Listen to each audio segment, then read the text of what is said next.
Oi, amores! Hoje o nosso vídeo vai ter um gostinho diferente, né? Um gostinho de saudade. Pois é, estamos caminhando para a reta final de mais um ano. E que ano, né? Então, amores, na aula passada concluímos o capítulo 9. Logo, hoje, né? Iniciaremos o capítulo 10, onde falaremos sobre o Brasil atual. Na aula passada, vimos que o regime da ditadura militar chegava ao fim e a democracia voltava aos poucos, né? Com a volta da democracia, uma nova Constituição foi aprovada no Brasil no ano de 1888, não. Então, no ano de 1988, muitos direitos dos cidadãos passaram a ter garantia com a nova Constituição, né? Para chegarmos até aqui, a população passou por muitos obstáculos, mas mesmo com todos os avanços, ainda temos muita luta para garantir os nossos direitos. Em 1985, após o fim do regime militar, uma nova Constituição começou a ser elaborada no país. E a população teve participação direta em sua elaboração. Tanto é que ficou conhecida como Carta Cidadã. A participação da população aconteceu de diversas maneiras, tanto em forma de manifestações e comícios, como em organização e elaboração de propostas de emendas populares às leis da Constituição. Muitos direitos foram extintos no período da ditadura militar. Com isso, a nova Constituição teve seu documento final publicado em 5 de outubro de 1988. E assim, devolvia os direitos extintos e estabelecia leis que garantiam e ampliavam os direitos civis, né? Vamos conhecer alguns deles aqui, que era condenação à tortura, já tinha acabado, eleições diretas para a presidência da República, liberdade de expressão e de imprensa. Os jovens maiores de 16 anos e também os analfabetos adquiriram o direito de votar. Garantia do direito às terras tradicionais dos povos indígenas. Criminalização e devastação do meio ambiente. Qualificação do racismo como crime grave e inafiançável. E reconhecimento dos direitos de idosos e crianças. Mesmo com a Constituição garantindo os direitos da população, muitos problemas ainda vêm sendo enfrentados pela sociedade. Como todos nós sabemos, a democracia no nosso país é algo recente, né? E sabemos também que a garantia dos direitos é algo que quase se constrói um pouco todos os dias. E isso depende da ação da população. Atualmente, o nosso país enfrenta problemas atuais, claro. Enfrenta muitos problemas, né? E agora vamos falar um pouco sobre eles. Nós vamos começar pela desigualdade social, que pode ser percebida quando vemos pessoas vivendo nas ruas, né? Pedindo esmolas e muitas outras coisas. A desigualdade social no Brasil é muito grande, sendo um pequeno grupo que possui grande riqueza e a maior parte da população vive com poucos recursos. E essa desigualdade na distribuição causa inúmeros problemas. As pessoas com menos condições têm dificuldades em acessar uma formação profissional de qualidade. Então, a luta dessas pessoas para ter uma melhor condição de vida é muito maior. Existem programas elaborados pelo governo para melhorar um pouquinho a condição dessas pessoas, mas ainda há pessoas em extrema condições de pobreza no Brasil.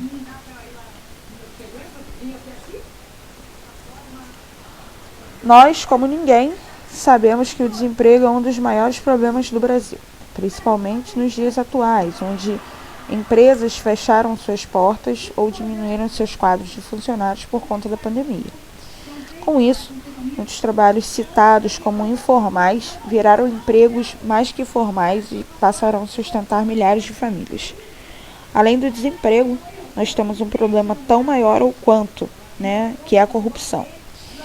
A corrupção existe desde muito tempo, desde a época do reinado, né? Com isso, é um antigo problema brasileiro. A corrupção há tempos vem tentando ser combatida Mas vamos dizer que esse é um trabalho não impossível, mas bem difícil, né?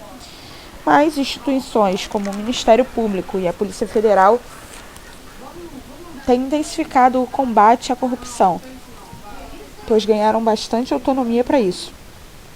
Temos uma operação bem famosa, né, que é, né, a Operação Lava Jato, que puniu diversos políticos e muitos empresários corruptos.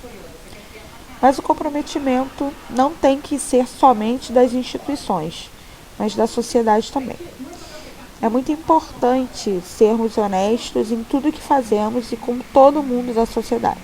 As pessoas honestas têm muito mais credibilidade para exigir que os políticos de todo mundo sejam honestos também. A maior parte da população brasileira vive em cidades. E isso nós sabemos, e como sempre estamos falando, os centros urbanos cresceram de maneira completamente desorganizada. Com isso, muitos problemas urbanos se acarretaram, pois a infraestrutura não seguia o mesmo ritmo do crescimento. Um dos problemas urbanos são os congestionamentos, que são causados, claro, pelo grande número de veículos nas ruas. E com isso, muitas pessoas são prejudicadas, pois perdem muito tempo no trânsito. E os congestionamentos também causam grandes problemas ao meio ambiente por conta da poluição do ar, né? Por isso, os investimentos em transportes públicos são de suma importância. E também o uso de transportes alternativos e não poluentes, como a bicicleta. A falta de acessibilidade também é um enorme problema urbano. A acessibilidade é direito adquirido de pessoas com deficiência ou com mobilidade reduzida, que são as pessoas que usam bengalas, muletas, né, cadeiras de rodas. Por isso que é muito importante que os espaços públicos sejam acessíveis a todos, né, e para isso precisam ter elementos adaptados, como as calçadas táteis, rampas, elevadores e sinais sonoros. Outro problema urbano são as moradias precárias, que estão relacionadas ao crescimento desorganizado das cidades, assim como todos os problemas urbanos, né?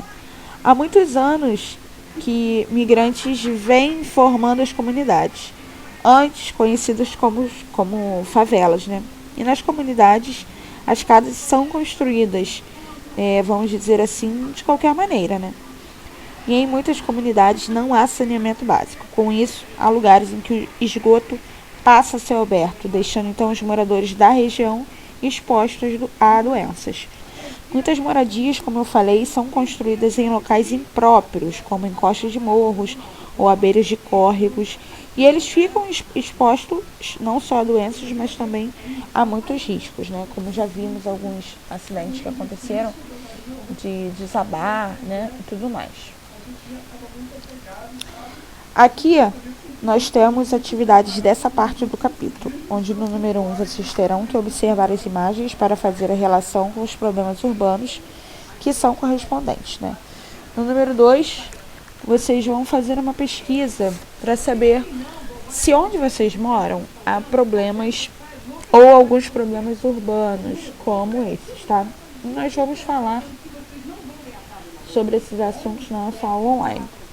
Vocês não precisam fazer o texto que está pedindo, porque nós vamos comentar isso juntos, tá bom?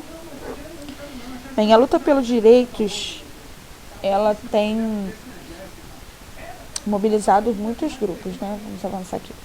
Muitos grupos da sociedade. Como já sabemos, a demarcação das terras dos indígenas é direito adquirido por lei. Mas sabemos que eles travam uma luta constante para um reconhecimento de suas terras. Hoje em dia, muitas terras indígenas estão sendo invadidas por fazendeiros, madeireiros e garimpeiros. Isso tudo porque eles querem lucrar com a exploração dessas terras. Com tudo isso, muitos indígenas participam da política efetivamente, de maneira que organizam manifestações e reivindicações ao cumprimento das leis. A mesma batalha dos indígenas é a batalha dos afrodescendentes. Além da demarcação das terras, os afrodescendentes travam uma grande batalha contra o racismo, que infelizmente ainda acontece em todas as partes do mundo. No Brasil, pelo menos 2 pessoas são vítimas de racismo por dia. Isso chega a ser vergonhoso, né? Os afrodescendentes têm organizado movimentos sociais, com palestras e eventos para valorizar a cultura afro-brasileira e para promover debates sobre esse tema, né? Em 2003, foi aprovado o Estatuto do Idoso, que é o documento que reconhece os direitos dos idosos, né? E estimula o respeito, a autonomia e a integração deles na sociedade. A população idosa ela é composta por pessoas com idade igual ou superior a 60 anos. E o número desse grupo da população só tem aumentado, né? Agora vamos falar um pouco sobre os direitos das mulheres. Hoje em dia, homens e mulheres têm direitos iguais perante a sociedade. Mas por muitos anos as mulheres tinham pouca liberdade ou nenhuma diante dos homens, né? Só que a luta das mulheres foi ganhando força e conquistando espaço na sociedade. Com essa luta, as mulheres conquistaram, né, na verdade, alguns direitos, como votar e se candidatar a cargos públicos. Tanto é que o nosso país já teve uma presidente da República, né, que foi a Dilma Rousseff. As mulheres hoje conquistaram a independência financeira e no mercado de trabalho também conquistaram seus lugares, né? Uma das grandes conquistas femininas foi a criação da Lei Maria da Penha. Essa lei é uma das estratégias de proteção à mulher. Ela contém medidas específicas para punir criminalmente quem cometer violência contra a mulher. Bem, a página 284, ela traz a última atividade desse capítulo. No número 1, vocês terão que ler esse trecho da Lei Maria da Penha e responder as letras A e B. No número 2, vocês irão citar 2 ações que ajudem, mesmo que um pouco, a solucionar o problema citado abaixo, que é o racismo, né? Agora, meus amores, nós vamos avançar e fazer as atividades de conclusão, tá? Bem, em História, no módulo 4, nós iniciamos no capítulo 8. E no capítulo 8 falamos sobre o período democrático e nele vimos sobre a volta da democracia, a cultura na década de 1950 e um período bem turbulento também que o Brasil passou. No capítulo 9, falamos sobre o regime militar no Brasil e nele vimos sobre o golpe de 1964, né, que foi onde se iniciou o regime militar. Vimos também um período de grandes resistências da população com o regime militar e falamos também da transição para a democracia, né? O capítulo 10 foi o último capítulo de História do módulo 4 e nele falamos sobre o Brasil atual. Nele vimos a Constituição de 1988 e a luta por direitos na atualidade. O número 1, aqui na 287, ele está de acordo com o capítulo 8. E nele vocês irão completar as frases corretamente com as palavras do quadro, tá? No número 2, ele está de acordo com o capítulo 9, onde vocês terão que ligar os conceitos de censura, resistência e diretas já às suas descrições, tá? O número 3 está relacionado ao capítulo 10 e vocês vão imaginar que estão em um debate defendendo o governo democrático. De acordo com o que vimos nesse capítulo, vocês irão montar seus argumentos e escrever uma frase que defenda a democracia. Na nossa aula de sexta, quero ouvir a frase de cada um de vocês, tá bom?